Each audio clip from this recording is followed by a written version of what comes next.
Mr. Mayor, we can get started if you like. We're a little bit after 6 o'clock. I apologize. I'm looking at my clock in Western time, Mountain Time. Not that I can see the mountains from here. But if you want to start, if you want to kick it off, we can get going. Respect the time of the people who have come to see us this evening. Okay, well, that's great. I have the pleasure of welcoming everyone tonight. Councillor Jody Burback was going to do it, and unfortunately, her schedule has changed, and I've offered to give the remarks she had prepared. And then I will cut off my camera and join everybody else in the audience. On behalf of Mayor and Council, I would like to welcome back Ian McCormack. Ian is leading us through a series of public information sessions on good governance in an effort to provide citizens with a better understanding of how the City of Stratford operates, including the role of council and administration. This session will focus on local government finance, and it's the fourth and final workshop in our Good Governance series. Some topics that Ian will touch on are finance basics, such as where revenues come from and what our major expenses are, the types of budgeting available to local government, and how our finances are overseen using tools such as audit, financial statements, and reporting. One of the biggest things that I've learned about city finances in the last 3 years is that municipalities face some really unique constraints when it comes to money. For example, unlike the federal and provincial government, we have very limited sources of income. We also seem to be regularly facing funding cuts for services that are no longer being fully funded by the upper levels of government, but that we as a municipality still need or want to provide. This is known as downloading. A recent example of this are the cuts that were made by the current provincial government for funding public health. Municipalities do pay a portion for local health services, so in the face of cuts from the province, we are forced to pay more if we want to maintain the same level of service. Downloading causes additional unwelcome pressure on our budget, but unfortunately, there isn't much we can do about it.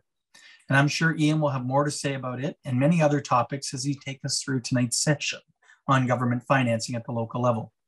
As this is the last session in the Good Governance series, Ian will also be leading us through a series wrap-up, which will be your chance to comment on any session that will have happened over the past couple of months, since the first one on September 15th.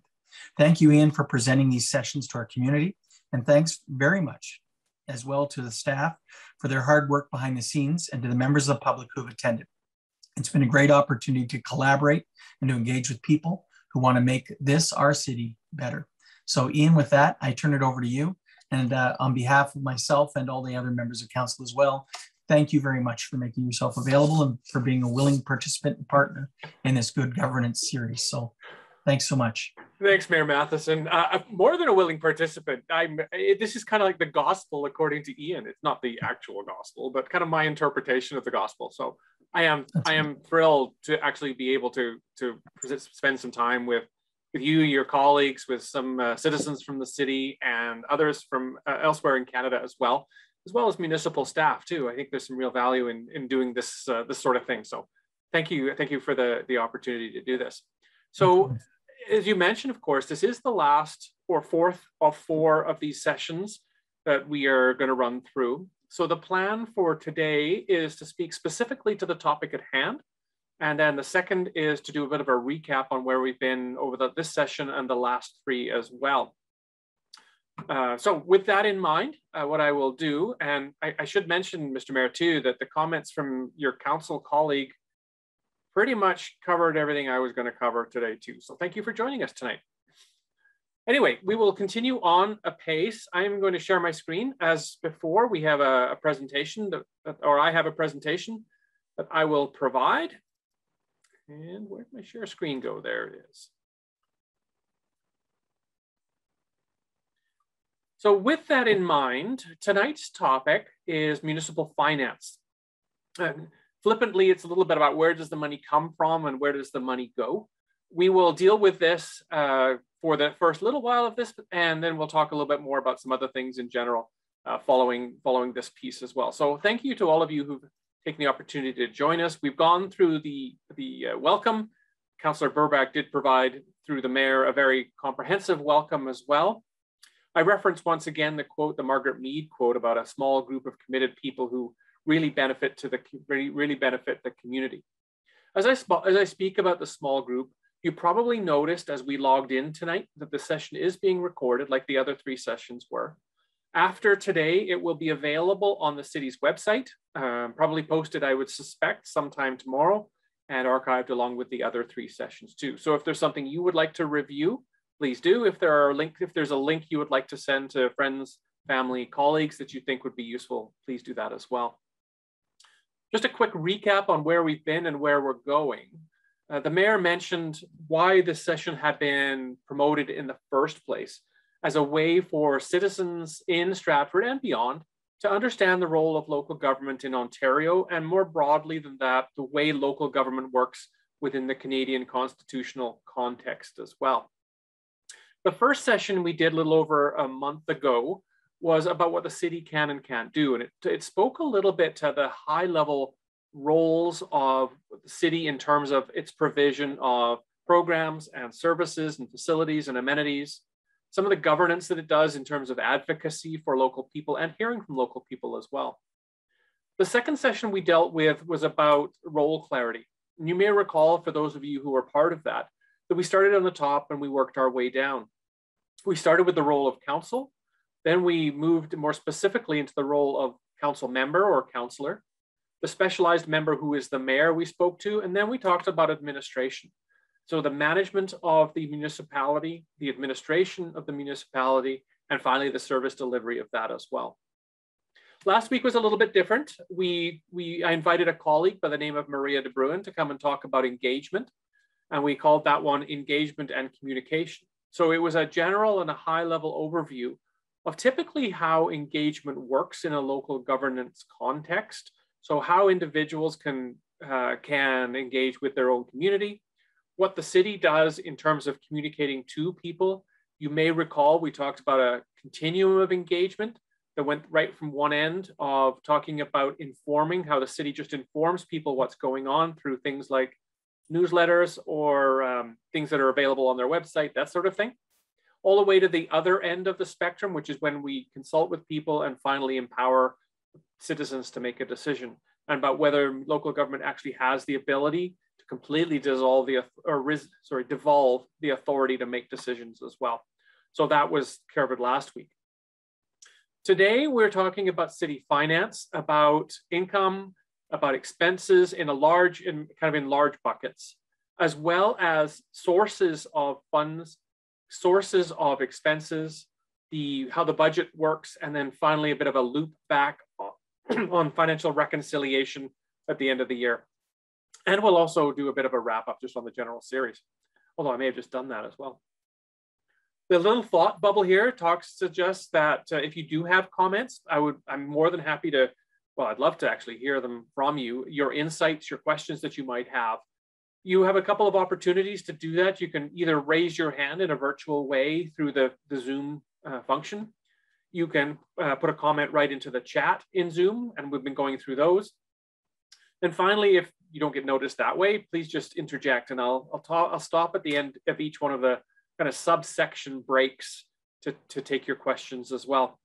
I should say at this point that probably 3 or 4 people typically reach out to me between the sessions to comment on the last session or the one before, and to ask some more specific or pointed questions about how this is applied specifically in Stratford. And I've really enjoyed that. So some of you have asked some challenging questions, and my hope is that I've been able to provide some good answers to those questions. And my contact information is at the bottom of every one of the slides in terms of my website and email address. And I would encourage you to reach out to me again at the end of this.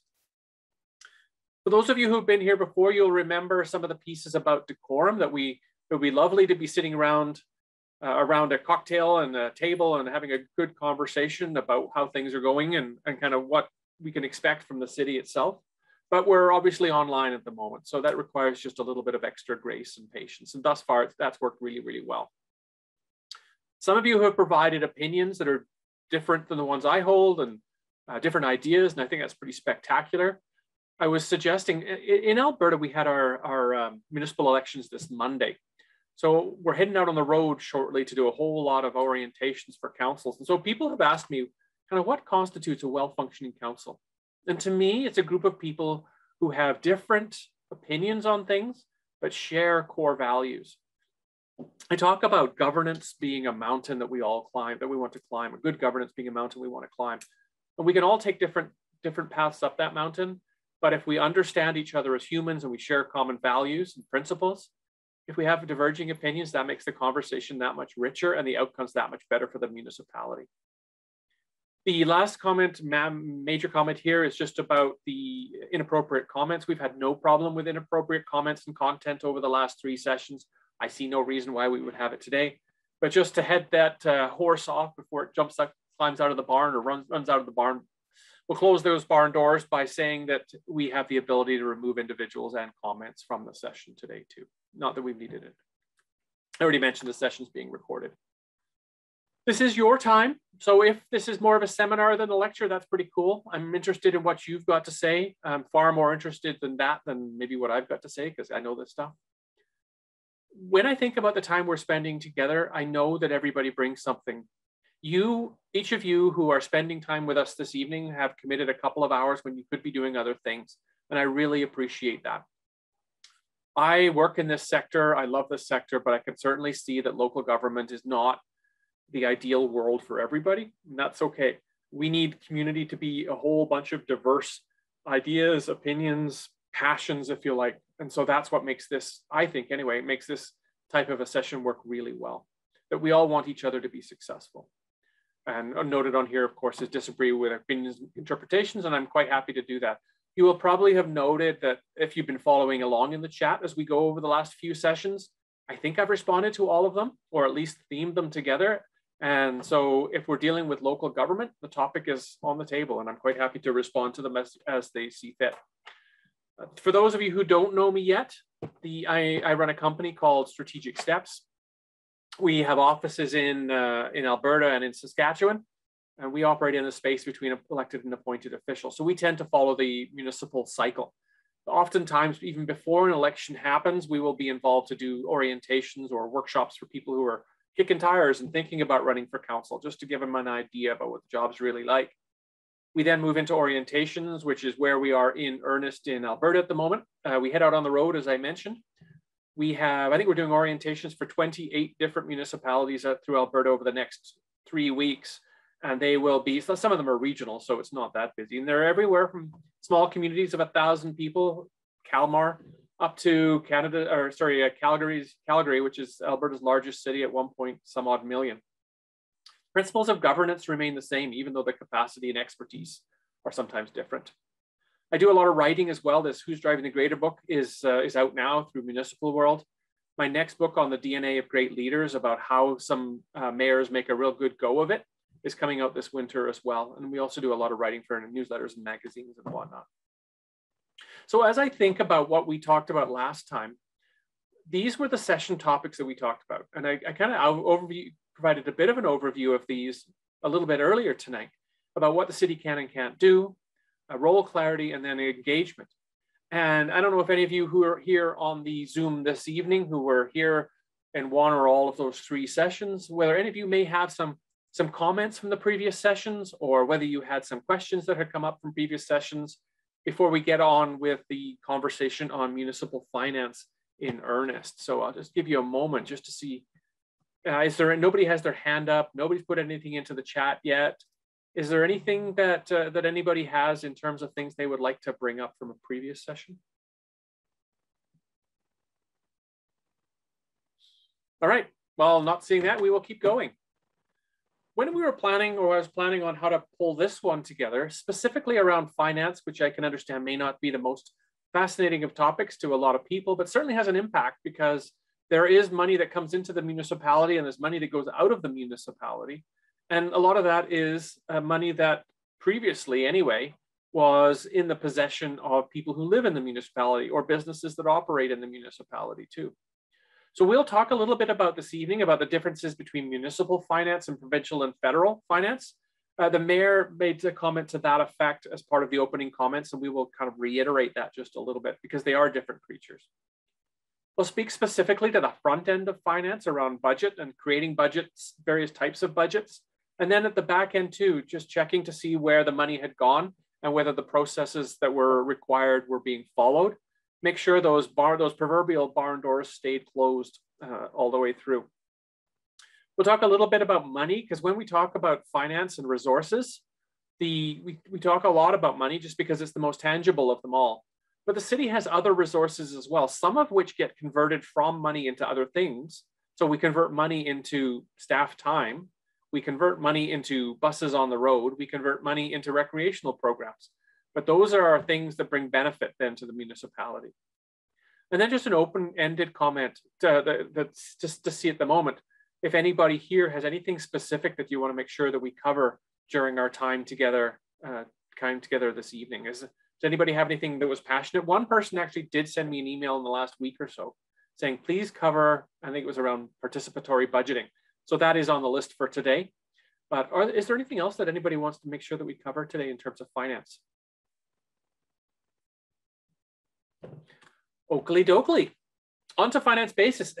And please do interject. Otherwise, this is going to be a really short session today. As we think about the finance basics, this is a section that comes right out of the Municipal Act. And it talks about, the mayor referenced the different tiers of municipalities, lower and upper tier municipalities. So one of the things that the municipality can in fact pass bylaws, so the rules of engagement about, is highlighted here in number 3. And it talks specifically about the financial management of the municipality in this case. So for Stratford, what that means is within limits, Stratford has the ability to set its own way and to put money into things that the city thinks are important, and some of which are pretty basic.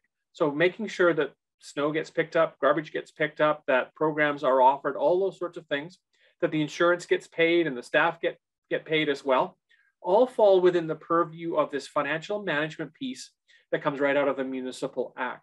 So that is something that is a devolution of the authority from the Municipal Act to the municipality itself. A couple of questions have come in. I'll just have a quick look at those momentarily.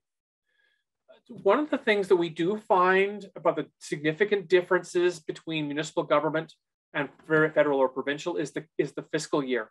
Whereas you probably, because we all pay our taxes at about the same time of year federally anyway, that we know that the fiscal year for the federal government runs from April 1st to March 31st. However, the local government runs calendar year, so January to December. So that, for most of us, doesn't have a whole lot of an impact, except that it may have an impact on when property tax notices are mailed out or assessment notices are mailed out.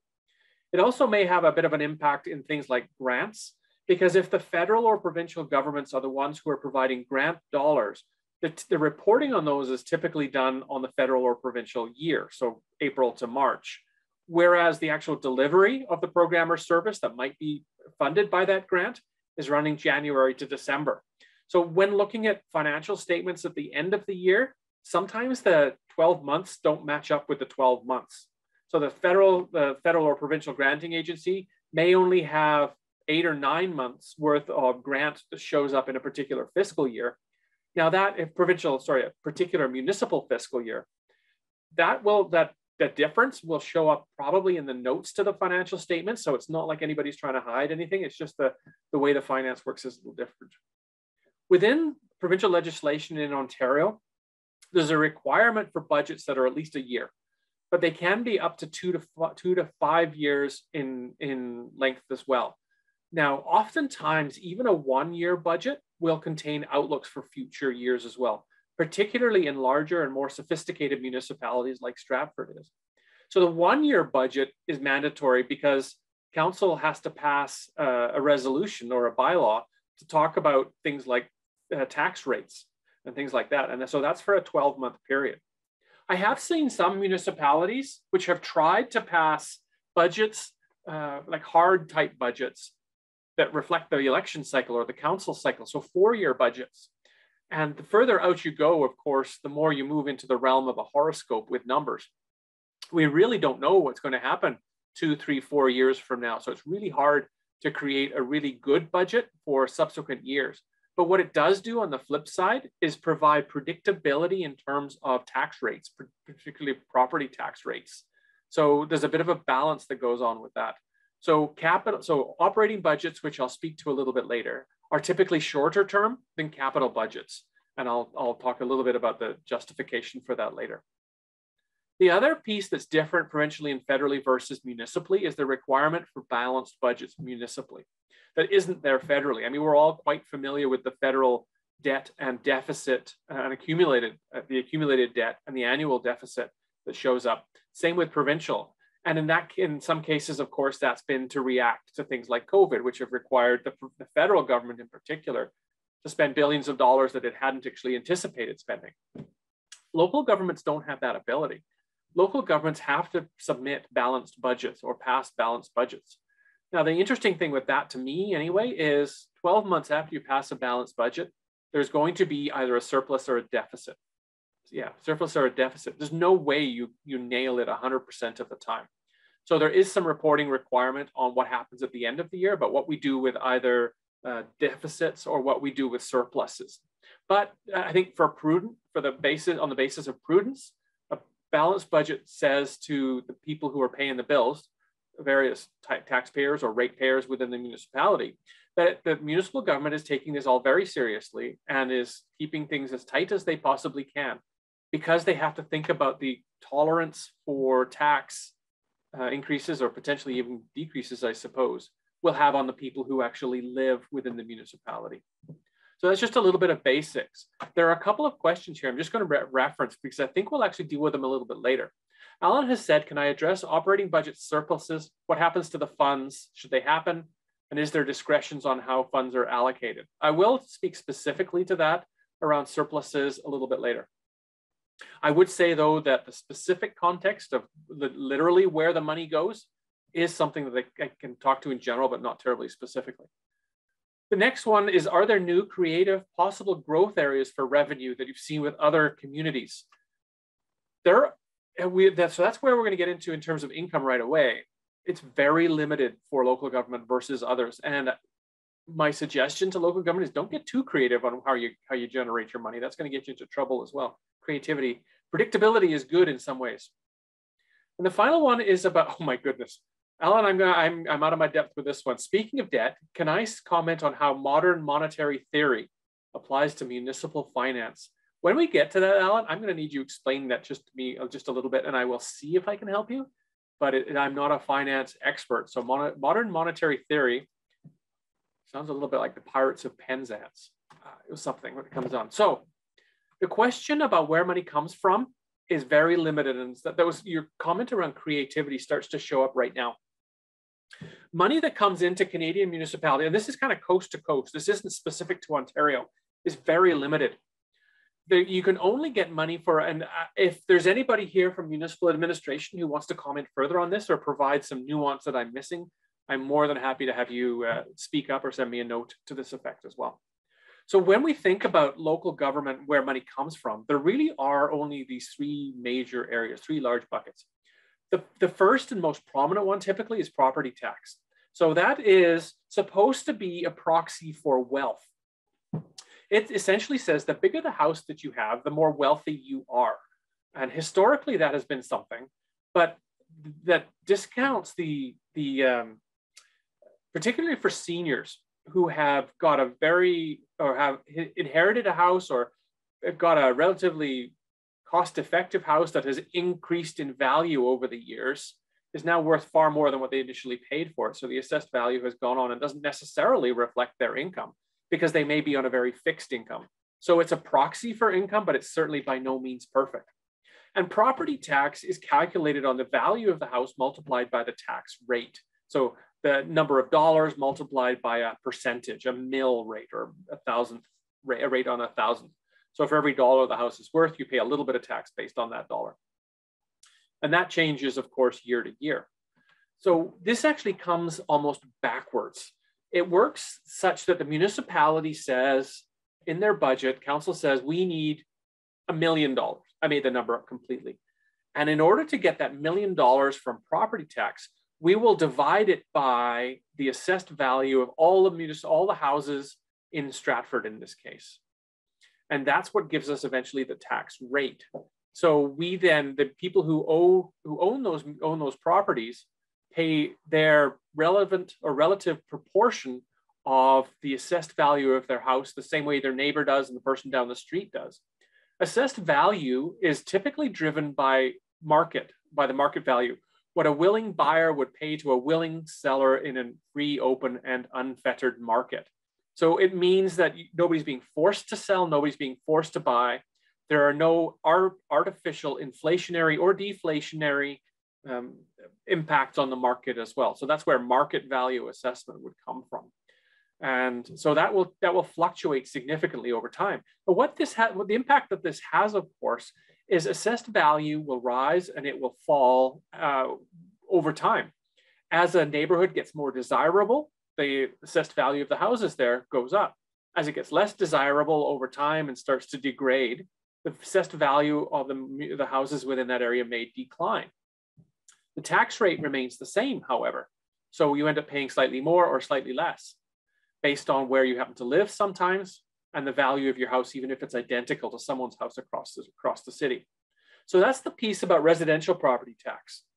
There is then also property tax that typically is applied on commercial facilities or commercial buildings and on industrial buildings. And those can have different tax rates. So the tax rate for a residence may be, I'm making this number up. The tax rate on a residence might be 1% of your value per year. The tax rate on a commercial or an industrial property may be 1.5% to 3% per year, or conceivably, depending on the levers that council wants to pull, the commercial or industrial tax rate could actually be less than the residential tax rate, but that, I don't think that happens most places. But that is one of the levers that council has. And the reason that for the difference being important is municipalities typically will find that the cost of servicing a residence is more on an annual basis, is more than the money that comes in from that residence in annual property tax. So the prorated cost of maintaining streets or picking up the garbage or moving the snow or putting on recreational programs is higher for that house than what comes in. And then that gets subsidized, if you like, by taxes that come in from commercial and industrial property, which typically have less in terms of services. An industrial property doesn't use recreational facilities. It does, however, use things like streets and fire services and that sort of thing. So there is a cost to maintaining industrial property.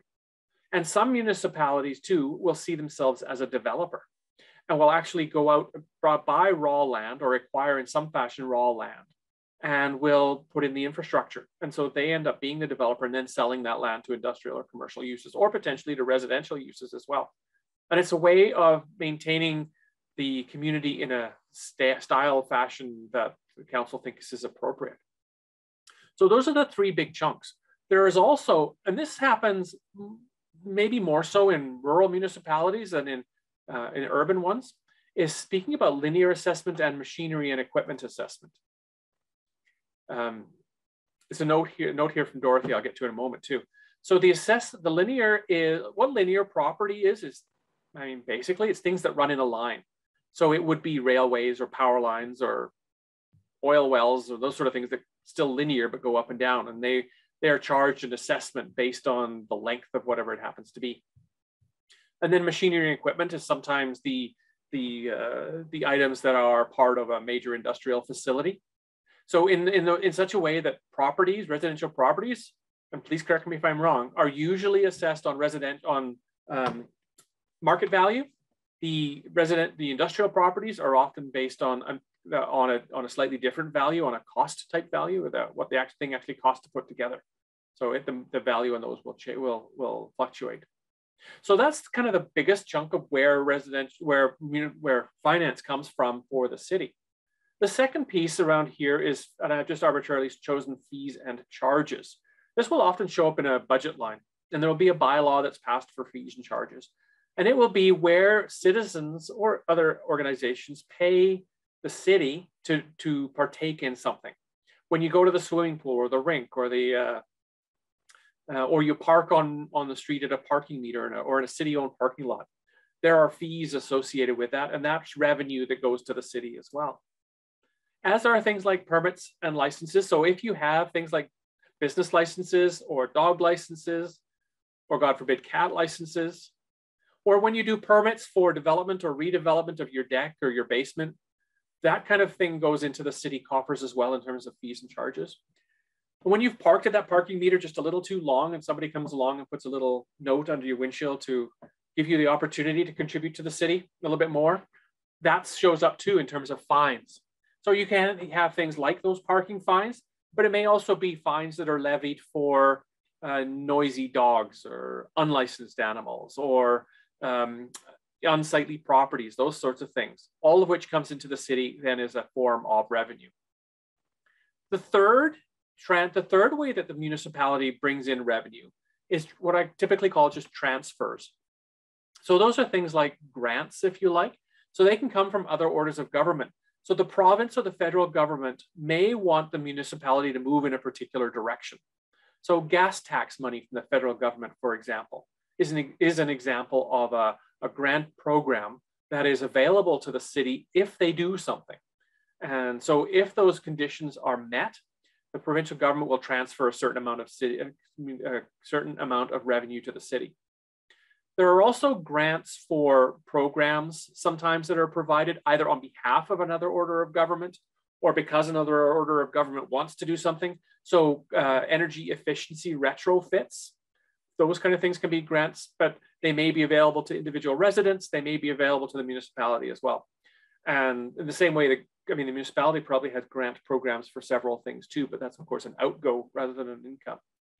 The cost sharing from other orders of government, you may have heard of major capital projects that sometimes would have a provincial or a federal sign up beside them saying this project is being funded 30% or something by the federal government. Oftentimes that's significant infrastructure like transit or like deep infrastructure, sewer lines, water lines, upgrades, road upgrades, particularly around provincial highways or that sort of thing, which may be done on a cost share basis. So these are kind of the biggest areas of where the money comes from in terms of income. Dorothy sent me a note that talks about municipal services corporations, and I'm not completely sure what that happens to be, but what I'm going to assume is it's some sort of maybe a utility that the city may own that provides service to residents, in which case it would charge a fee for its service, and then that money would go back to the city. At least the profit would, over and above the cost of producing the service. So municipalities will do this for some things like water. Some may be a water corporation or a gas corporation I've heard of as well. Those sorts of things would be probably municipal services corporations. And I would certainly ask if I'm wrong about that for anybody to correct me. So that's where the money comes from. Alan has asked me to address the operating budget, and I will when we get to I'll talk about budgets specifically.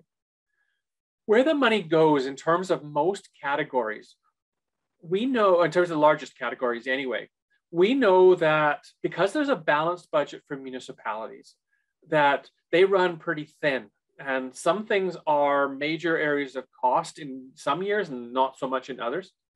When we talk to local government councils, when we do strategy development with them, we talk oftentimes about a funnel analogy. That meaning that there's often more demand for resources than there are resources available to do the work.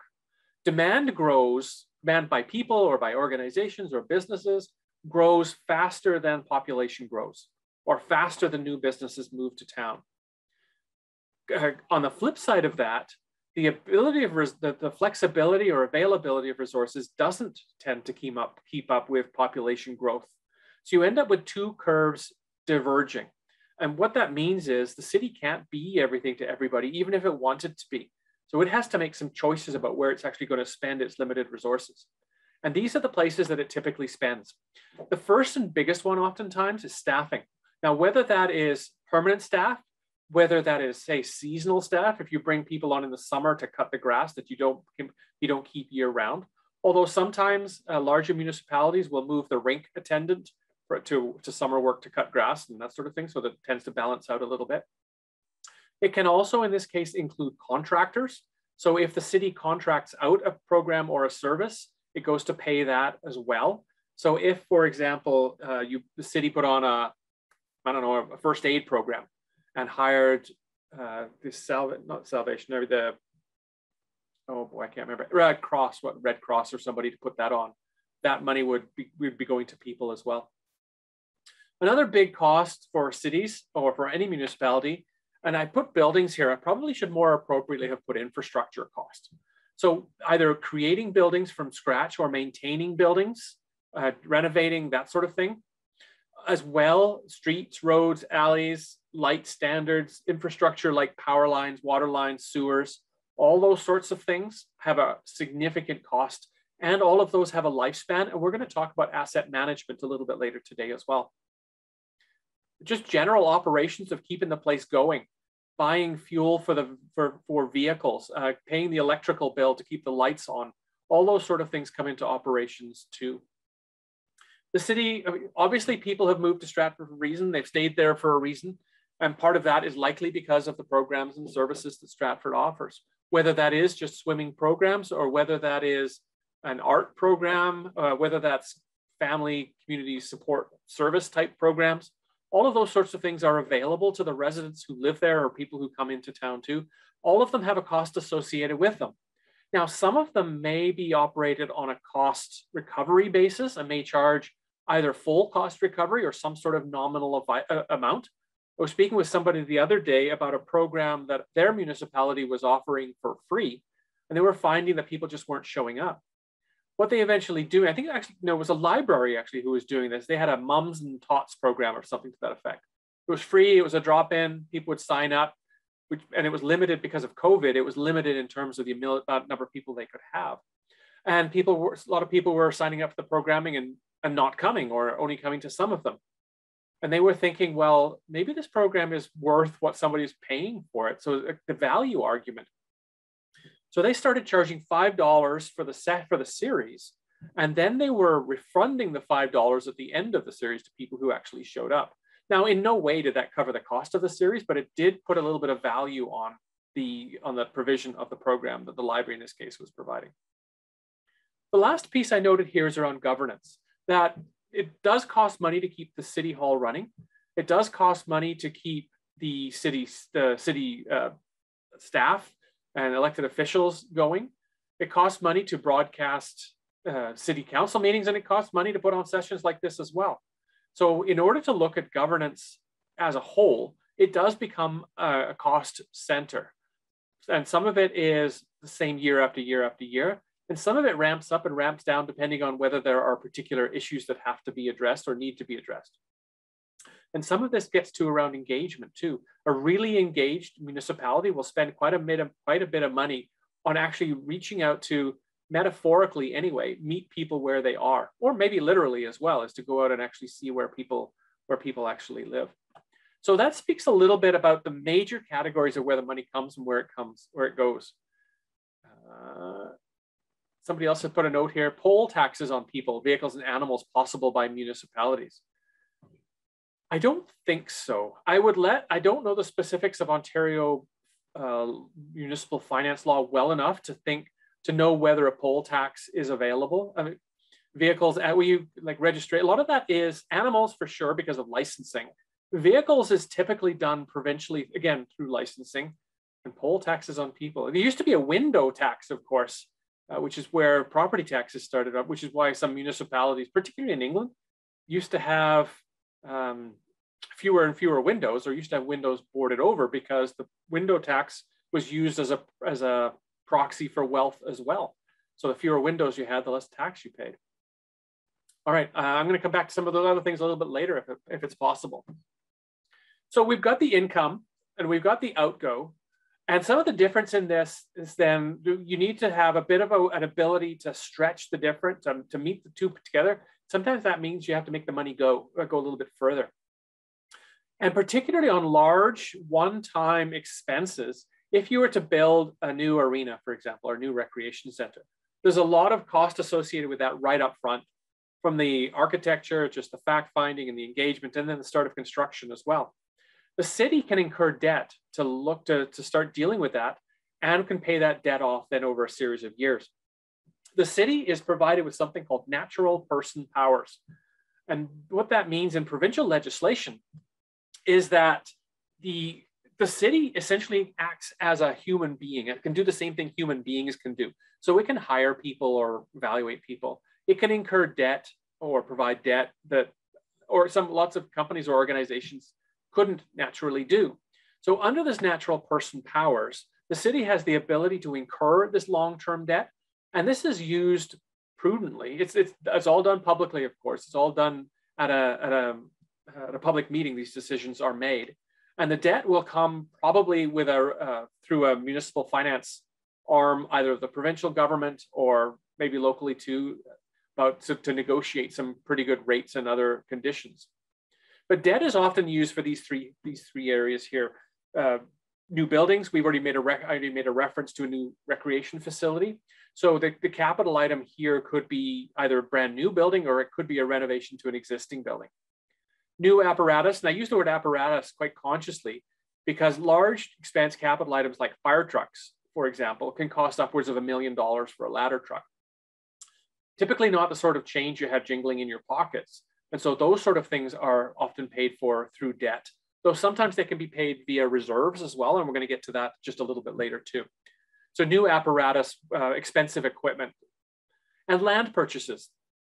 The city, as a natural person, has the ability to purchase land, and sometimes it's done to either to build out the community. I mentioned the city as a potential developer, which Stratford may or may not do, but the first part of doing that, of course, is make sure you have the land available. A municipality will typically try and keep a land stock available for growth. So you may hear the city say, we have enough land available for 20 years or 25 years within our current borders. Of course, if you want that land within the current borders, however, the borders are a line on the map. Just because the city expands its line on a map doesn't mean it automatically owns the land that's within it. So it may need to purchase some of that land that's privately held in a newly annexed area, say, for things like roads, for things like new fire halls and new municipal facilities. So those sort of things may have to be purchased too. You may also see as things like transit expands or roads expand within existing boundaries that they need to be widened. And as such, the city may be on the hook then for purchasing land adjacent to existing land that it owns for these thoroughfares. You may see that in like an urban transit, like an urban rapid transit, where you may have to expropriate some land to put something through, in which case there's obviously a long-term capital cost associated with that. So you can incur expenses, obviously, through debt as another tool, much like the other tools that the local government has. It's just another tool in the toolbox. And sometimes it's prudent and sometimes it's not. We can have the argument if you want about whether it's up to future generations to pay for my expenses in the current day or not. Of course, that's more of a philosophical point in some ways. You can talk about the future value of current dollars, which tries to mitigate that argument just a little bit. Municipalities, however, can't be profligate in their spending in terms of the debt that they take on. They can only take on a prudent level of debt. And because we tend to live in a rather patriarchal system of local government in Canada, the provinces control the amount of, correct me if I'm wrong here, but the provinces control the maximum amount of debt that a municipality can take on.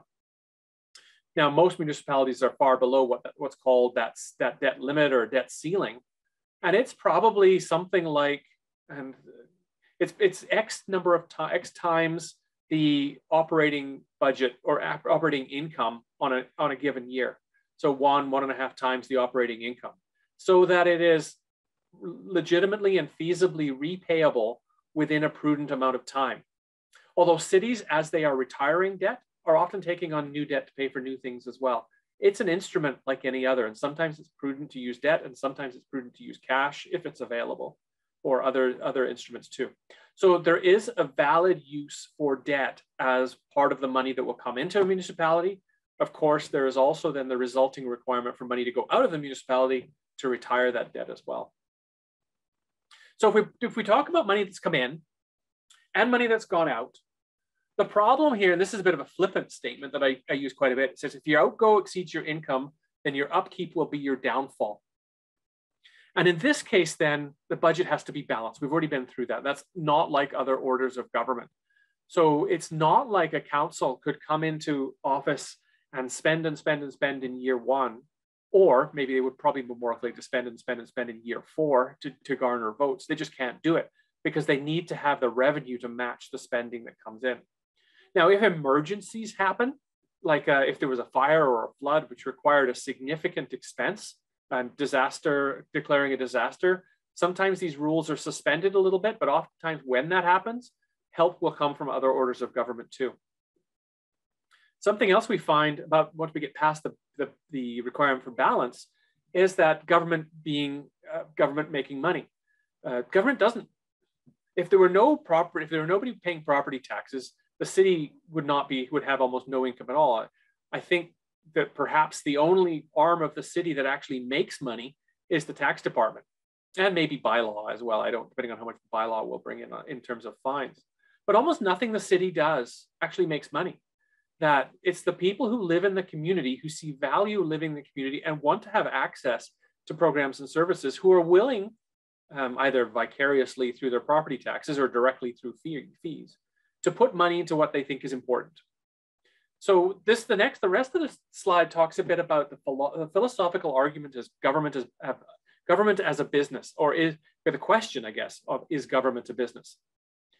If you were in a purely private sector business environment, you typically would not see private entities doing what municipalities do. That the names that are on recreation centers are sponsors, they're not the owners. When I think about this, small boutique recreation centers, if you like, sometimes exist in terms of like gyms and things like that.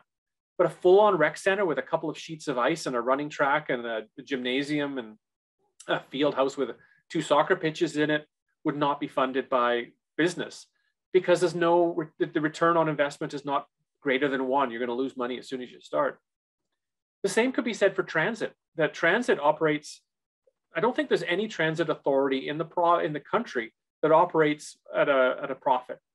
I'm in Alberta, and anytime they talk about a return on investment, a financial return on investment of transit that's greater than 30%, people marvel at it. It may be because Ontario is more dense in terms of population, it might be a little bit higher return on investment, but it's not going to approach 1. Until you get to some of the more densely populated American or European cities, transit is not a money-making venture. However, for public good, or to increase the well-being of the people who have chosen to make Stratford their home, or for the benefit of business to move staff around from their houses to their places of work, there's a benefit in having transit. So those buses that go through the streets, now some of that, of course, is being changed from routes based on time to things like on-demand type transit as well. That doesn't make money either. The last one I put on here speaks to snow clearing, and that's a bit of an anomaly. On public thoroughfares, snow clearing wouldn't make money. Even though the city probably contracts graders and heavy equipment to help during snowfalls, there's still a net cost to the city to actually maintain snow clearing. There are probably some smaller private entities who will clean your driveway and maybe your sidewalk and in front of your garage for X number of dollars per month if you pay them on a retainer or a monthly contract. But the city wouldn't make money on snow clearing. So if you look at cities or municipalities in general, from a financial perspective or from a business-like perspective, there are lots of things that cities currently do that they would not be able to do. The only thing that they probably make any money at would be tax collecting, and I'm not sure that any businesses are doing that. That said, when people suggest to me that municipalities should run like a business, my comment to them is municipalities patently aren't businesses. The return on investment is quite different. It's a social return on investment for the most part, rather than the financial one. However, there are principles which will apply. So even though a city is not a business, it can run on business-like principles, or at least some business-like principles. And here are 3 examples. And the first one of these is efficiency. And we all want our local government to be efficient because that keeps the taxes as low as possible. So, I mean, to me, that makes some inherent sense, that we want the value in the dollar that we spend to be as much as possible. However, even in a municipal context, efficiency is not an absolute. Somebody was challenging me on this the other day, and I actually bought the argument. They had said that municipalities are more interested perhaps in reliability than in efficiency. And the example they used of that is, we probably have some backup buses available in our municipality that stay in the bus garage unless we actually need them because another one has broken down. Well, it's not efficient to have a bus just sitting there doing nothing because it's still depreciating, it's still incurring costs for maintenance and insurance and things like that. So it's not efficient. Efficiency would be using all our resources 100% of the time and replacing them when necessary. But a city can't do that. It needs to have the backup bus. It needs to have a snowplow in reserve. It needs to have staff who are available to go and help out when the manhole cover blows off because you've got a sewer backup. That doesn't meet the need of 100% efficiency. However, I think the concept of efficiency still does apply to local government. You still want to maximize the revenue, the value of the tax dollar. The second principle is about transparency. And we talked about this, I think, on the very first session when we were talking about how local government operates and what it can and can't do. And transparency to me is one of those values or principles that comes with the caveat about where you stand depends on where you sit. So transparency for somebody outside the city or outside the city corporation structure is such that means that I, as a citizen, can see everything that's going on within the city. And most of the time that refers to things like council meetings. The use of closed session in council meetings needs to be more transparent. Or the budgeting process needs to be more transparent, something like that.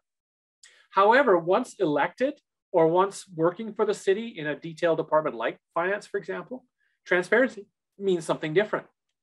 Transparency in those cases, as a principle, still holds. That we want to, the principle to me in transparency is do everything in public unless there's a reason not to, versus keep everything private unless we actually have to release it to the public.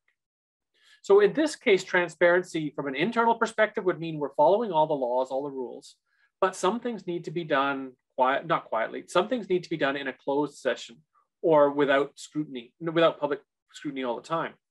Things like the evaluation of human resources, hiring, firing, evaluation.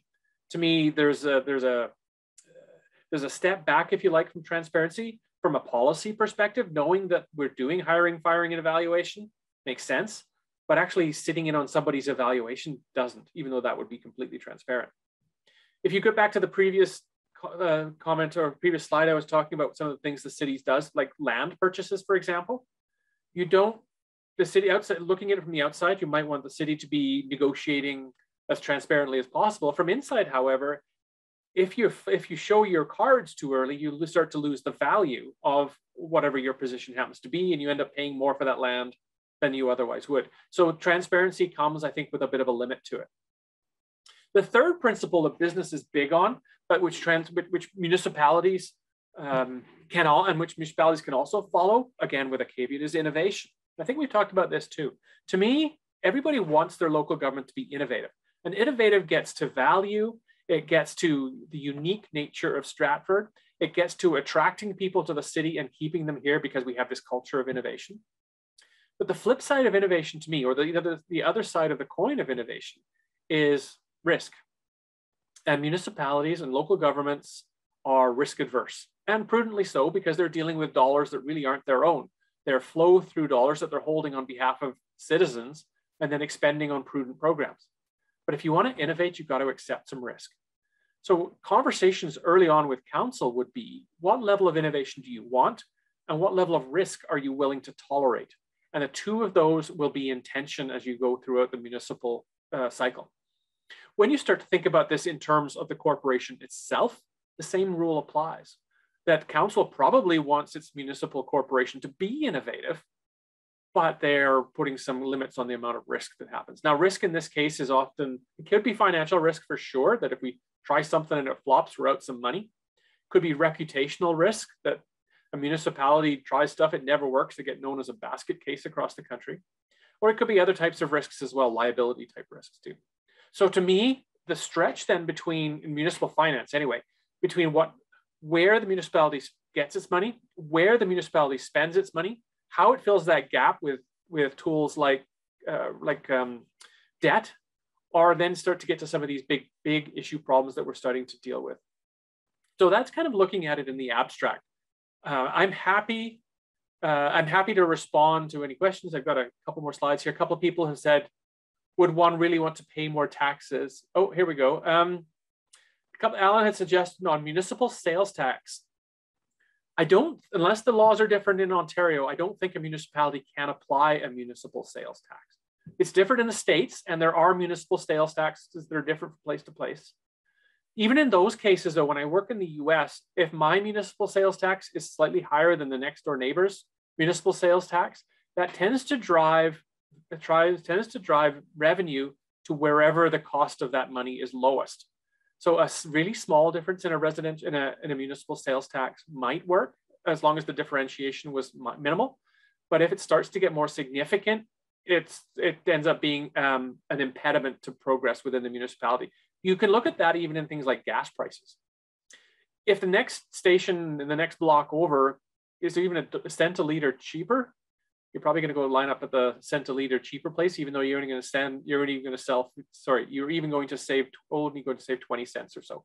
So money tends to move to the path of least resistance on that. So I don't think you can actually do that. You might be able to for yourselves. Oh, it says here, Dan says, Mayor says sales taxes are not permissible at the local level in Ontario. So that's consistent. Okay, thank you. Thank you, Mayor. So somebody else says here, would one really want to pay more taxes? To me, taxes are a measure of value. Now, objectively, taxes are not the last dollar I have to spend. I am fortunate in that fashion. To some people, money that they spend on taxes is money they can't spend on rent or utilities or food. I get that that's a pressure point. I sometimes think of taxes as an opportunity rather than a burden, however. The collective ability to buy something will generate a lower cost per unit than the individual ability to buy it. So going to Costco to buy Coca-Cola is a whole lot cheaper than going to 7-Eleven to buy Coca-Cola. Same sort of thing applies. Now, Coca-Cola, of course, is a luxury good, if you like. There are some luxury goods, if you want, that municipalities provide.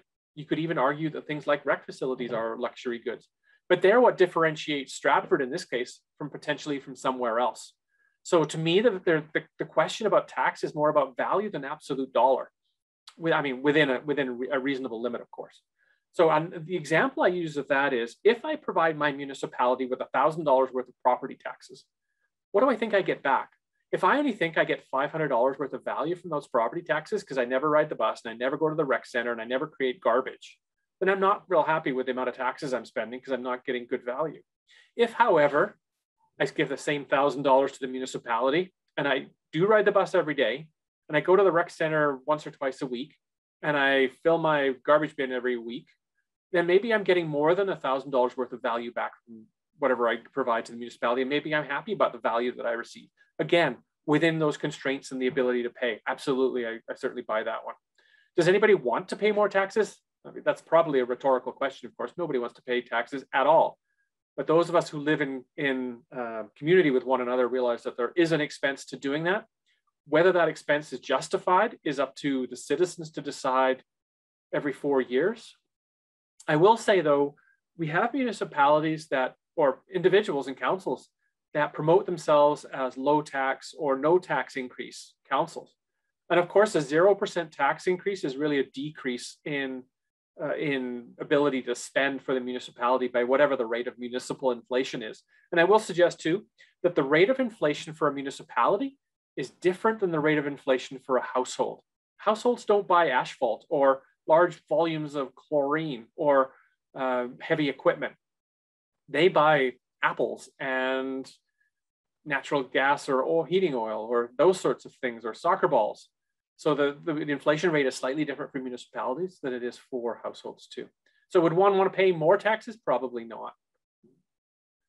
Does Alan suggest here, if you provided more and better municipal services? Yes, more taxes. Back to me anyway, that comes back to that value argument as well. And I certainly am on side with that. So Alan says about property taxes, they're not permitted, but it could be implemented by a more progressive government. An example, of course, is the federal gas tax. Sure, the federal gas tax was implemented and has changed over time, and I think it was recently increased quite significantly as well. So there are those sorts of taxes which are levied by other orders of government, some of which will flow through to municipal government. I mean, the cynic in me would say that the responsibilities and costs tends to flow and be downloaded way more efficiently than increased sources of revenue do. Okay, I'm kind of caught up here, so I'm going to move on if I can. So we've talked about what comes in, what goes out, and how to fill the gap between the two. In this case, council, of course, has an oversight role. One of the council, if you recall from, I think, session 2, when we were talking about role, they need to keep at the high level. So in this case, council's perspective on finance, particularly around the budget itself, which is their expression of finance, and then the backside of it about how their oversight role, about how the money was spent, are very important. The adage we often use is keep your nose in and your fingers out. Council has hired a CAO who knows what the heck she's doing. She in turn has hired some folks in finance who know what they're doing as well. So they've hired everybody from directors to clerks, and they're all financial people whose job it is to keep an eye on the finances of the city on a day-to-day basis, on a quarter-to-quarter basis, and on an annual basis, and even longer too in some case. So in this case, what council's supposed to do is, what's that saying, set it and forget it? That's not quite true either. But they're in charge of the annual budget setting. They will get a prediction of the amount of revenue that is likely to come in from various sources. They will get a prediction of the amount of expenses that are likely to be incurred, ignoring things like emergencies or crises or catastrophes of various types and sorts. They then will set a budget based on that. And again, the budget has to be balanced. So if they know what the costs are going to be, and they know what most of the revenue is likely to be, the difference then gets made up with the change in rate on property taxes. And we'll speak a little bit about the palatability of property tax rates shortly. Once the budget is set by council, however, their job moves to oversight of that budget rather than monitoring on a day-to-day or week-to-week basis. And so they have said in the category of equipment purchases, for example, we have $10 million a year for equipment purchases. It's not their job to be looking at each piece of equipment that gets bought. They're looking at it probably on a quarterly basis to say, are we on track to meet our expense targets? Are we off track to meet our expense targets? So the positive or negative variance from that budget. And to me, that's the governance oversight role. Now, the way things work in municipalities, not all revenue comes in at the same time and not all expenses go out at the same time. Property taxes, for example, all come in at about the same time. So council knows, because they're told by their finance folks, that you're going to have a really positive variance in revenue around the property tax line, if you like. And that variance is going to get slowly closer and closer to a zero variance by the end of the year, because property taxes are pretty predictable. There's not a lot of properties that don't pay taxes, and there's a way of reconciling that too. So the variance in that case can easily be explained. However, there are some other things that may have variances that you didn't expect. Fire truck breaks down, is irreparable, and a new one has to be purchased. So now we have a variance, a negative variance of $1 million in some budget that we can explain, but still has to be made up in some fashion. So council needs to keep an eye on that throughout the year at a high level. And if there are changes that need to be made to the budget, so be it. No strategy survives first contact with reality. A budget is a prediction, and it needs to be balanced, of course, at least when it's set out at the beginning of the year, and it needs to be monitored. Particularly in smaller communities, some of them have a culture of council meddling, if you like, in the budget.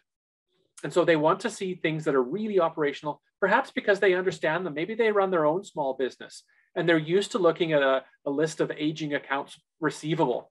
They're used to looking at who we owe money to in terms of accounts payable. Maybe they want to see the check register or approve all the expenses before the checks are signed. Maybe they want to see the monthly bank reconciliation as well. I would suggest that none of that is governance finance. That's all being looked after by the experts that the city has hired to manage that. Council will see those things start to filter up as they start to look at variances as well. Because aging receivables, for example, will start to show up in a variance at some point about we're not getting as much money in a particular line as we thought we would. We didn't get the grants we thought we were going to get. To me, those are some of the governance pieces. If council gets involved in the really operational stuff, the other negative piece to that for council is that they will spend a whole lot more time in council meetings too, and they'll frustrate the heck out of their staff. So that's kind of the setting and monitoring of the budget piece. The back end of that is at the end of the fiscal year. And if you remember, the end of the fiscal year is December 31st. Council, the city is required to retain an auditor to do a full-on audit of municipal finances every year. Now, oftentimes the auditor is hired on more than a one-year basis. Usually the legislation will say you can put out an audit tender or an audit request for an auditor, and they will be with you for 3, 4, 5 years, whatever the legislation says. And then they would have to reapply, and the bid would be open to other auditors or auditing firms as well. The condition on the auditor is the auditor themselves can't work for the city. They have to be independent and arm's length, and to be seen to be independent at arm's length. Now, internally, the city likely has some auditors anyway, but they would be city staff and likely helping out with the external auditor. But ultimately, the audit report and the financial statements, the audited financial statements, would come via the external auditor to the city that's appointed every few years. Now, I may mention this a little bit later too, but typically the auditor is hired by council rather than by the city manager or the other people, unless it's different for you. And the reason for that is that the city council is financially responsible for the condition of the municipality and may want to have some conversations with the auditor without staff present, and it's quite prudent to do it that way. And as such, the auditor then is hired by council, and not necessarily hired by the city. So that kind of covers off where the money comes from, where it goes, and some of the roles of who does what. The next piece on here is around the type of budgeting, types of budgeting that some people had some questions about between sessions, between sessions. But I'll just stop momentarily, get a glass of water here, and see if anybody had any further questions. All right, well, seeing none, I'm going to continue on with budgeting. A saying I often use is a budget is a fiscal manifestation of a city's priorities. You put your money into what's important. So even if the city didn't do a strategic planning exercise, even if the city didn't identify what city council's priorities are for the next year or the next 4 years, they put money into stuff that's important. And that's an indication of what the city's priorities are. Now, some things, of course, they kind of have to put money into. They have to pay the electrical bill. They have to keep insurance paid up. They have to put fuel in that fire truck again. Those are kind of grudge type purchases that you have to pay for anyway. And I suspect most of the city's expenses kind of fall into that line. But even so, if, for example, city council said it's really important for us to do an green energy retrofit program, and it's going to cost us a few $1 million a year. Even if they don't identify it as a priority in their strategic plan, if they have put limited but discretionary money into that program, it still shows that it's a priority for the city. The city will only fund what's important to it. And early on, we talked about the municipal purposes, things which are good for all or part of the city. So maybe there's a bunch of work that has to be done in the northern part of the city this year, but it still has to be paid for by the entire city. And over the course of 3, 4, 5, 10 years, that work will circulate throughout the entire city. So in this case, what's important now is looking long-term to say that there is equity that happens in municipal finance as we look over the longer haul too. But the city is still putting its money into priorities, and different types of budget will highlight those priorities. When we look at the 3 main areas, the first is around operating budgets. Some of you have asked about questions around that. Operating budgets are for the day-to-day running of the city. So they are things like these examples here about making sure that people get paid, making sure that fuel is purchased, the insurance happens. If the city is leasing or renting facilities, that those kind of expenses get paid too. And so the operating budgets essentially are for what they're described to do. It's keeping the place running, lights on, people paid, that sort of thing. I would say that on a per unit basis, these are typically smaller costs. I mean, in the aggregate, there's a lot, millions of dollars will go into the day-to-day operating of a municipality the size of Stratford. If you look at some of the longer term pieces, investments, if you like, in things like infrastructure, that's where the capital budget comes in. Now, in such a way that the operating budget has to be a minimum of a year, of course, but could be 2 to 5 years. You look at a shorter term for operating budgets. Oftentimes capital budgets, however, are longer term. So typically a capital budget would be at least 5 years, and sometimes up to 20, 25 years. because there are large cost items which have to be replaced or repaired on a regular basis. Some things which have a natural lifespan or lifespan that you know is going to die at some point. And so some of those sort of things you may repair or replace at the end of their lifespan, even if they haven't failed, if their appreciated value or depreciated value essentially gets to zero and they're worth nothing on the financial statement. And so these are larger type items. So as the guy who wrote the book, Who's Driving the Grader, I had to put the heavy equipment reference in here. You don't need to buy a grader every year, even though you might need to buy things like grader blades, and you do have to pay the driver. But every 10 years or 15 years or 20 years, I don't even know what the life cycle is on a grader, it will depreciate to have no value left, at which point the city will divest itself, either scrap it or sell it, and purchase another one to replace that. And that would be a capital item. Some big things that are starting to show up now are information technology related, and things like websites or email systems and servers, which have a really high dollar cost value, may only last a few years, but are still large enough in terms of cost that they are considered to be capital items too, and are therefore depreciated. Buildings, of course, comprises capital, whether it's the construction of a new building or the retrofit of an existing building. And that would include things like the heating ventilation system on the roof. It may include a lighting retrofit for energy efficiency, those kind of things. But because they have a value that lasts over several years, they would often be included in the capital budget rather than the operating budget. I put a note in here too about deep infrastructure.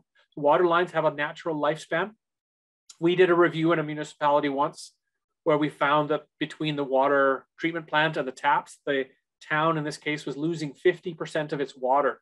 And it's because it hadn't maintained the water lines. And in fact, some of them were getting on for 100 years old. And some of the water pipes were actually made of wood. So nobody had actually replaced them in a horrendously long time. And there's a high cost, of course, to digging all that up. The third piece to this is around reserves. Most municipalities use them. I don't know if there's a legislative requirement to use optional reserves. Now, anybody who runs a business knows that, and anybody who's employed for that matter, knows that you get vacation pay and you don't spend it right away because you only get that when you actually go on vacation. It's the same for the city as well. So it is incurring a liability for all of its staff who are being paid vacation pay every month. And so that typically would just go into a reserve, and the reserve would end up being drawn down as somebody goes on vacation or as they get a payout at the end of their tenure. That's really not in the control of the municipality. It's something that they have to do. However, other prudent municipalities will have a bunch of optional reserves too that they have chosen. You may recall a little while ago, I made the comment about who's responsible for paying. Is it now or is it a future generation? If you put money aside now, it's like your retirement savings plan or your kids' education savings plan. You put a little bit of money away now and you can take it out later. So if there are significant cost items that are coming up in the next 10 years or 25 years, and you can put a little bit of money away each year or each month, you can essentially save and put money into the kitty and take it out when you need it. So things like that new fire truck, for example, which you know is going to cost you $1 million in 10 years. If you put $90,000 into that every year between now and year 10, you have enough money to pay for a new fire truck when you need it, or at least most of a new fire truck.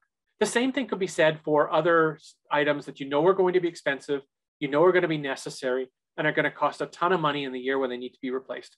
I've mentioned the arena ice plant here.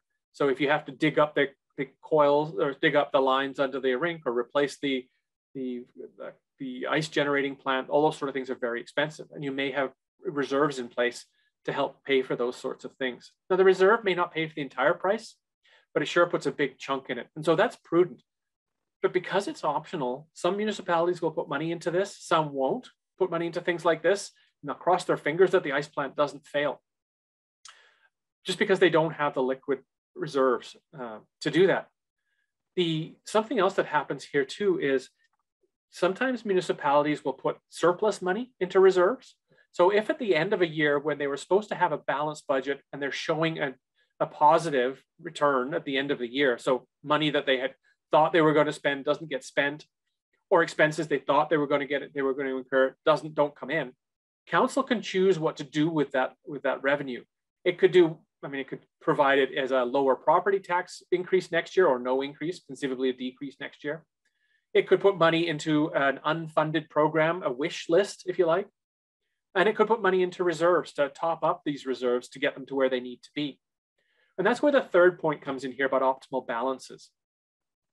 If we know that fire trucks are going to cost $1 million, there's no point putting $1.5 million into that reserve. If we know that the ice plant is going to cost us $500,000, there's no point putting $600,000 in there.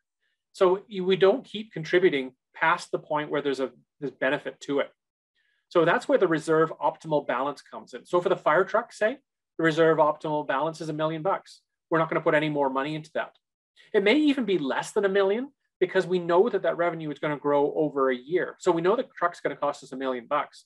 If we say that the optimal balance is $900,000, we think that gap is going to be closed during the duration of the life of that reserve just by the interest that's being borne into that account too. So there are certainly some calculation that goes into the creation of reserves, the optimal balance of reserves, and the use of reserves. Now, of course, when you take money out of that reserve, you take your $1 million out of your fire truck, now you're back down to zero again, and you can start saving again for the next fire truck after that. So sometimes if somebody looks at a financial statement, and reserves will often show up in the detail of reserves will often show up in the notes, the back part of the financial statements. You may wonder why that financial statement that reserve did so poorly last year. One of the reasons might be you actually bought a new fire truck. So there are legitimate reasons for that. There are a couple of questions here just before I move on. Bob has said, can the city run 50-50 contests? Expo 67 ran on a city lottery.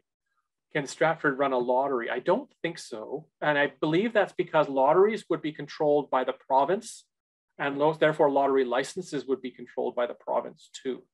I hate saying I don't think so, because sometimes these ideas, if you extrapolate them out in an interesting thought process, can actually lead you to the answer that you need, even if it's not the specific one.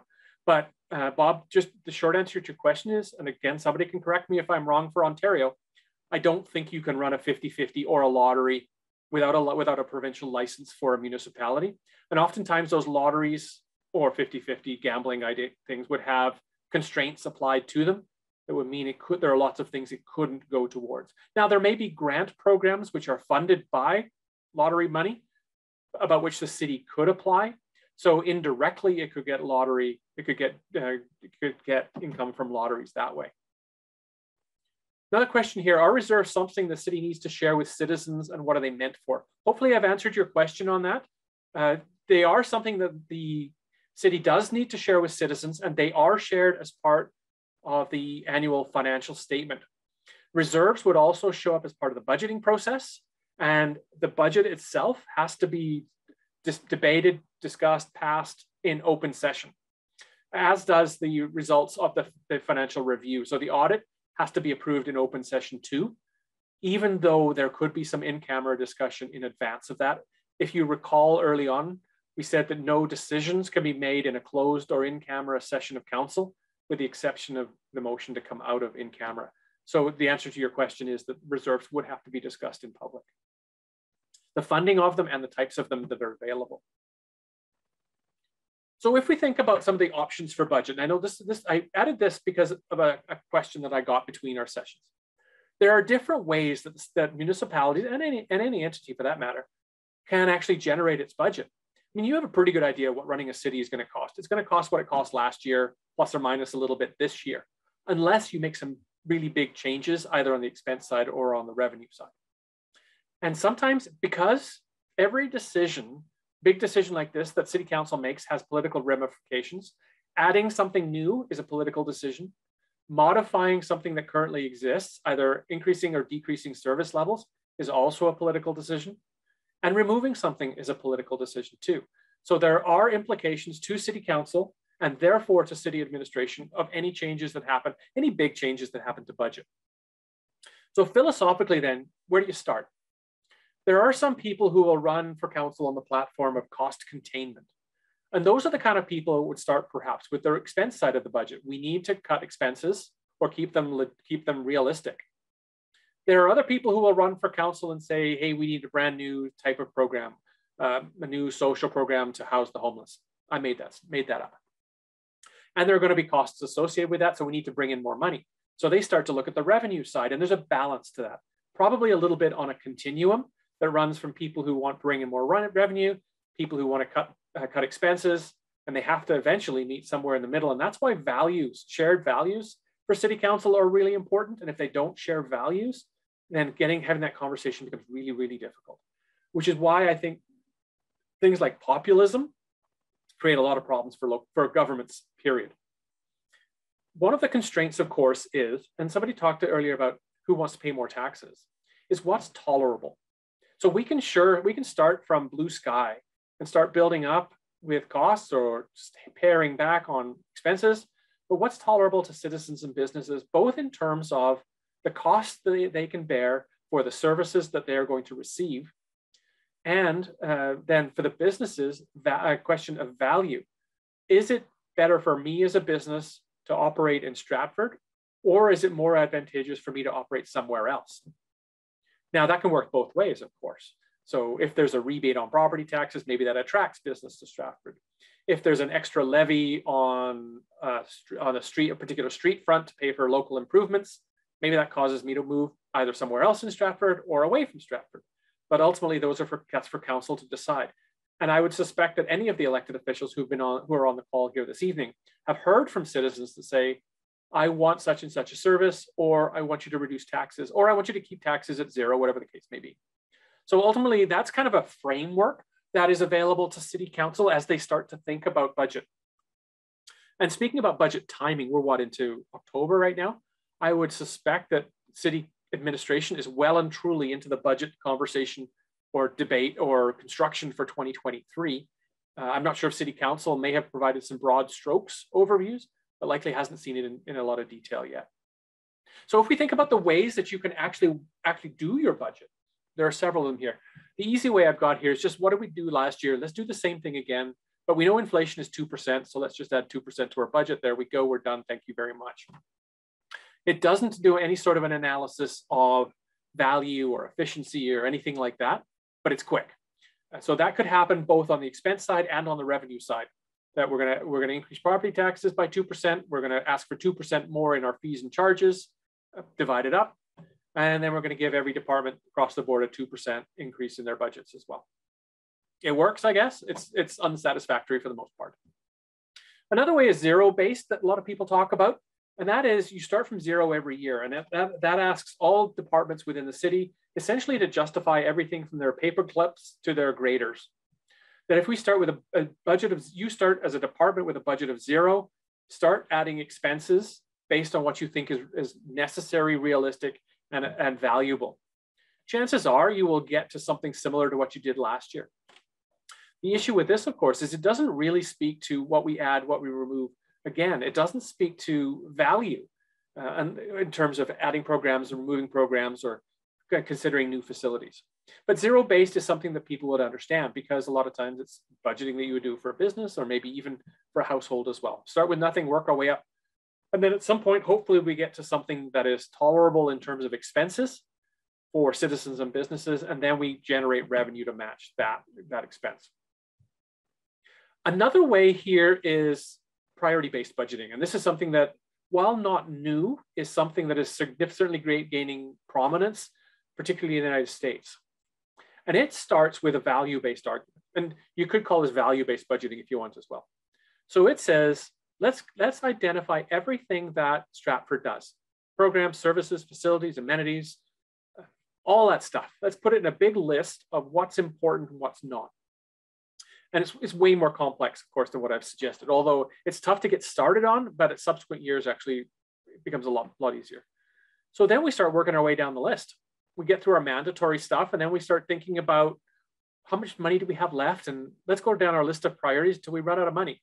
Very simplistic on my part, of course. But what it talks about is we're providing citizens with what's important for next year, because the relative priorities are going to change year to year. What's critical and timely, or what's important and what's timely right now, may not be important and timely next year, and it may not have been important and timely last year. But we fund those things that are important. And as I said a few slides ago, the budget is really just a fiscal manifestation of priorities anyway. So why don't we start with priorities and work our way down the list for what's important, what's high priority there. And the final one, big one I wanted to mention is just about risk-based. And this is something that I see from time to time. So we fund those things that, if they go wrong, are going to do bad things. So if we don't address things that are high risk or high likelihood of something bad happening, high risk, medium risk, then you can look at a risk matrix to determine what's high risk and what's a medium risk. If we fund the things that are high likelihood and we would have to mitigate and spend a lot of money on first and work our way down the list, we're probably funding the high risk items. Maybe we're not funding the low risk items. And I mean, from a maybe an actuarial perspective, that would make sense. And it certainly is a way of doing things as well. So there are, of course, nuances to all of these types of budgeting. And municipalities change from time to time over the years in terms of trends about what works and kind of what doesn't work as well. So I'll just, before I move on, there's a long question here about tolerable. Alan was talking about tolerable taxes. It says the sales tax rate on a new car in Denmark is 150%, and all of that tax goes to public transit. A decision made by the people of Denmark as a whole that was tolerable for them. The people of Stratford should always be the ones to decide what is tolerable through robust, open public engagement processes. You'll get no argument from me on that. And sometimes what I've seen in this, and the next slide is actually about the role of citizens. So I'll go into that and maybe throw in my comment at this point too. So the citizens obviously has a role. I mean, the most significant role is electing people who agree with your values in a macro, because you have to elect people based on a whole suite of things. Do you agree with their values on finance? Do you agree with their social values? Do you agree with their history, their culture? I don't know, all those sorts of things as well. And on balance, I'm going to give somebody my vote, or I'm not going to give somebody my vote. So here, in terms of what citizens can do, it's your money, a chunk of it anyway. Some of it, of course, comes from other orders of government, which I guess you could argue is also your money. Some of it will come from businesses, which conceivably, if you shop at those businesses, could also be your money, I suppose. So the role of citizens here is to participate. And if you think about participatory budgeting, it's a style that some municipalities will use every now and then, maybe not every year, to bring a group of people in, maybe either a representative group like a citizens assembly, or just a self-selected group, or council will go out and speak to groups and say, what's important to you? It could be an online survey. And I've seen online surveys where you're asked to rank big buckets of stuff. What's more important to you? Transit or fire? What's more important? Social services or recreation? And a list of all sorts of things. So you can get to what the priorities are of individual citizens, and then you can aggregate that and see if you can determine any trends or themes based out of that. So I mentioned polling as part of this too. So sometimes I've even seen fun little exercises where citizens are given a virtual dollar to spend, 100 pennies to spend. And here are all the lines of business that the municipality does. Where do you want to put your dollar? And you put your dollar, of course, to what's most important, probably to you, with some understanding that there are things that are necessary. I mean, you probably put part of your dollar into the fire department and into police, hoping you never actually get any money back on that. So the return on your investment for that is terrible, but you want them there just in case.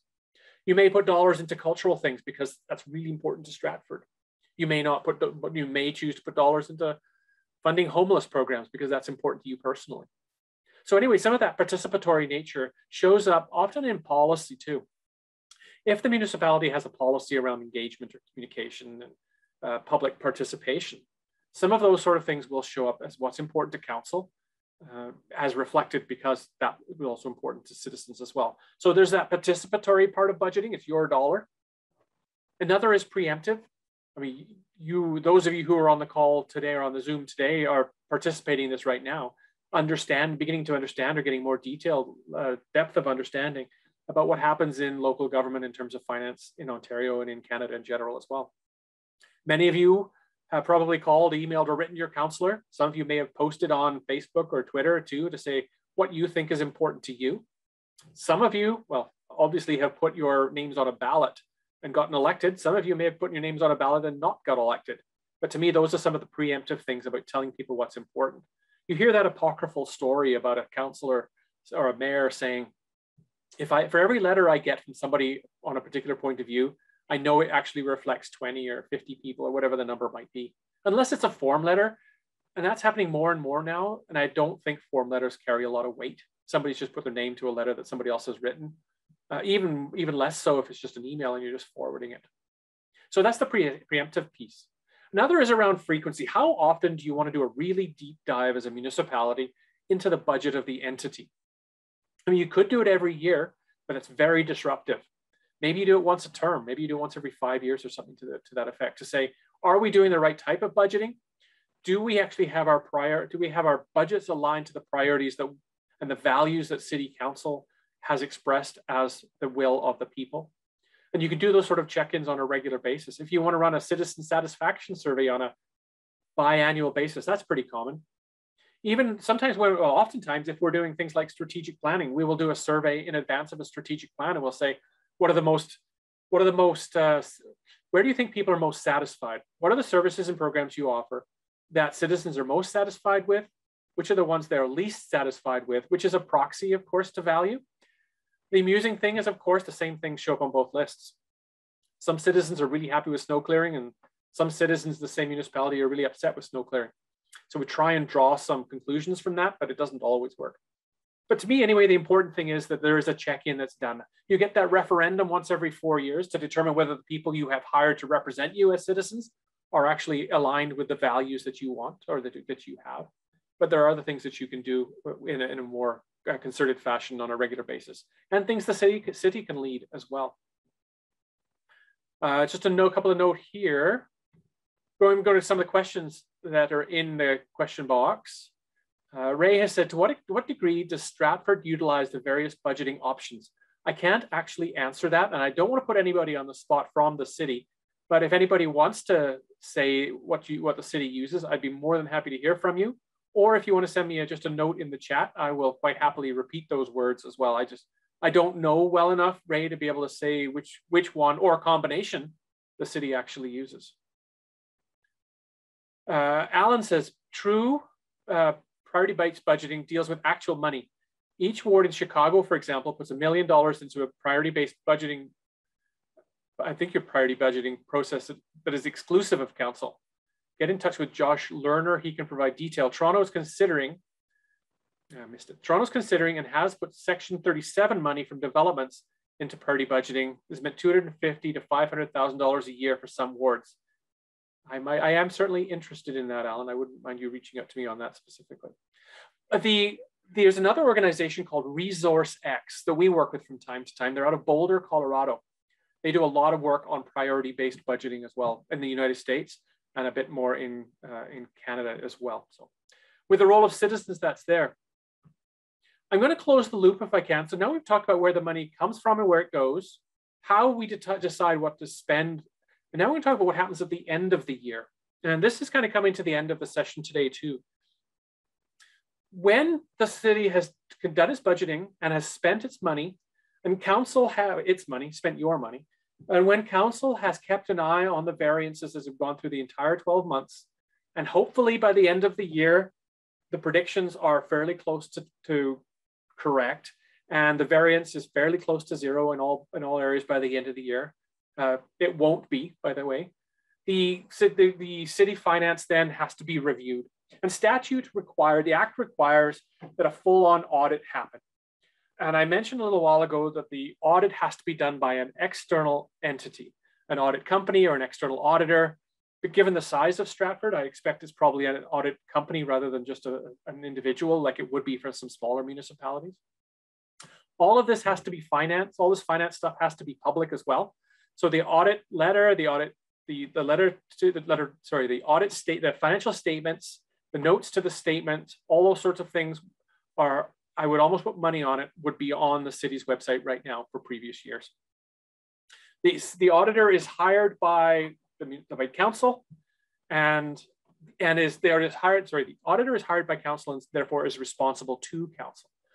Can't be an employee of the municipality. And the legislation, your act, says that the financial situation has to be reported to the public within 60 days. So that would be done publicly. And it would typically be done through a release that will be done at a council meeting. So council may have a briefing with the auditor in a closed session, and then move back to an open session, and the audited financial statements would be presented to the public. The audited statements will contain the financial information as well as notes to the financial statement. Joan has asked about a value for money audit. You can also could have thrown a process audit in there too. And some municipalities will ask for that over and above the pure financial audit. I don't know for Stratford whether that actually happens or not. What some places will do, will go more in depth for a particular department or a particular line on a year basis. So every X number of years, the full entity is reviewed in terms of the value or process audits as well. Because the auditor will often identify where inefficiencies are found too. But of course, that gets beyond just do the dollars coming in and the dollars going out match up, and is there a reconciliation, and can we explain any differences, which is really what the financial audit is all about.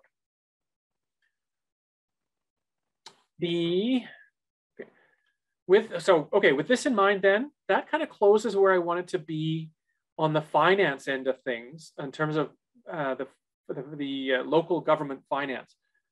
The next piece is around the kind of the series wrap up, and I've just got a few comments there, and I really want to hear from you if you've got comments as well.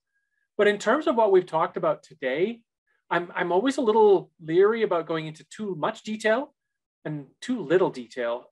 There are some specific questions about what Stratford does specifically that I can't answer. And maybe a question for your counselor. But are there questions, some of the questions that people want to pose either live this way or just through, you've been keeping up with the chat too, and I've been quite happy to respond to those. I think I went through and dealt with all the questions that were in the chat. But if any of you asked questions that I didn't get to, please bring that to my attention too, and I'll certainly address that. So I think we may have already dealt with a lot of this stuff, but I'm interested to see if you have any questions on any of the 4 sessions that we dealt with. As you look at them all together, it provides really a high-level overview of how local government operates in Ontario, and specifically how Stratford operates, and the roles from council on down about what it can do and what it can't do, and why some things are the way they are in terms of, I mean, we know what precipitated this session or the series, and whether some of those things are still there, whether there are pieces that you want to bring up as well. But that really covers me off in terms of what I wanted to ask you on the sessions that we've gone through here. And I'd just be generally interested in some feedback too. I want to laud, and I say this every time too, I want to laud the city of Stratford for doing this. I mean, they don't have control over the questions you ask or that I answer. So hopefully that's been prudent at very least. But thank you to Mayor Mathis and other members of City Council. That I think something like this does really help with some transparency, and ought to help with some of the accountability too. Some people have let me know that there were some nuances of things that they learned specifically between the sessions too. But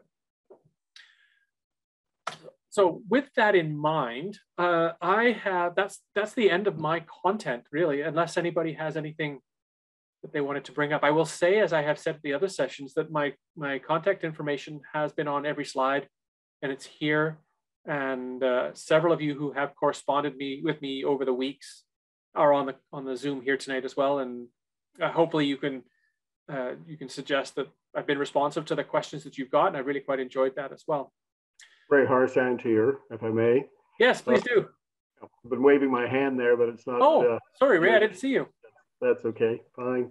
A question, I guess, that goes back to, if we can just go back to your previous slide there, deals with 2 or 3 of the items in role clarity or engagement and communication from a previous session. Looking at our 3-step decision-making process, in the second stage, council acts as a committee of the whole, and sometimes things get referred to administration for further information. Yeah. And that comes back to the committee of the whole, who then make a decision to go forward or not, or what have you, and then that to council, which is the committee of the whole only in their role of full council. Yeah. Occasionally this seems to, and this may be just my perception, seems to miss the opportunity to get further input from the public on the additional information that administration has provided the Committee of the Whole. And like any comment on that, it seems to miss something on transparency or engagement and an opportunity to go back to a subcommittee or to the public at large. Sure. Philosophically, there becomes a point of diminishing returns, which may be why it doesn't happen that way. Legislatively, that sort of a process would be outlined in a procedure bylaw, most likely. And if it specifically refers or requires additional engagement, that would be in a public participation policy or a communication policy or something to that effect. In terms of the transparency, I was saying to one of your co-citizens, if you like, on an email string earlier today, that one of the things about local government, and we talk about it being public, local government is public in that the public gets to watch their laws being made and decisions happening, not that they necessarily get to influence, not that they get to participate in the actual meetings themselves. The difference, of course, between committee of the whole and council is that the committee of the whole doesn't have the ability to make decisions, but does have the ability to have a more fulsome or robust back and forth conversation debate that doesn't happen in council. Council eventually things have to go through the formal council, which I recognize, Ray, is exactly the same people typically, for the formal decisions to be made. If it was the will of council to engage in some fashion, if you like, after a second go round or a second piece of information comes in from administration, it certainly could be done. That kind of relies on council ultimately to make that decision as a policy. And I believe the city certainly does that. Many of the initiatives, it's just on occasion. So I was just interested in some feedback. I do have a second question. Sure, go ahead, Ray. Just with respect to the downloading of health services to the municipalities. Yeah. Can you just confirm how much of the money from the federal to the provincial actually flowed through to the municipalities when the provincial government downloaded the responsibility? I can't, I'm sorry, no. It would be different province to province, and that's a bit of a black box. One of the reasons I really like local government, it's far more transparent than other orders of government. By default, local government has to do things in open unless there's a reason not to. By default, the feds and the provinces do things behind closed doors, except for very brief legislative sessions. So, Ray, I can't really answer your question. I'm sorry. And final one is sure. With respect to the questions on sales tax, and it triggered a thought, and that is, I suppose it's quite possible for the federal government to increase the GST by 2% and then direct fund that to the municipalities to put into infrastructure or other initiatives, or including such as health and housing. Yeah. So absolutely, they've done that through the gas, not specifically, but the gas tax has been kind of done that end around, if you like, around the province. But I have heard the conversation about increasing GST to do that. I mean, presumably the PST could do that as well, but GST could conceivably do that. And I know groups like the Federation of Canadian Municipalities, FCM, and particularly their big cities caucus, are advocating for changes like that. Ultimately, that's up to the federal government to make a decision about, of course. But it's, yes, that certainly could be possible. Great, thank you. Okay, you're welcome. A couple of comments here in the chat that were sent to me privately, so I'll keep them anonymous. Somebody said, do you think elected officials should be in on and engage on often vile social media? I think we should, but not everybody does. That might be backwards. My take on social media, anti-social media, if you like, is elected officials, whether they are on official accounts or whether they're on personal accounts, are seen to represent the municipality they represent. So no, I don't think that elected officials should be participating in social media in terms of, you use the word vile to things that would be considered to be vile.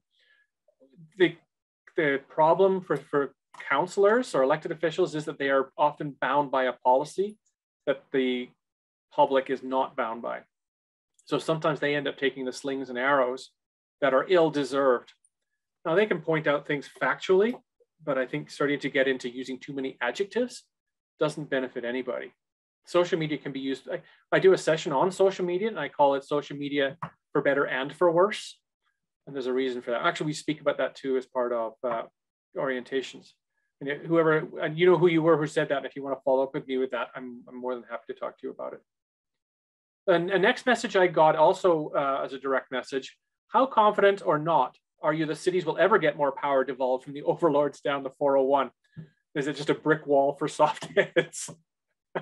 I shouldn't laugh at that, but I haven't heard that metaphor before. My suspicion is that it's a bit of a brick wall given the current government, current Ontario government.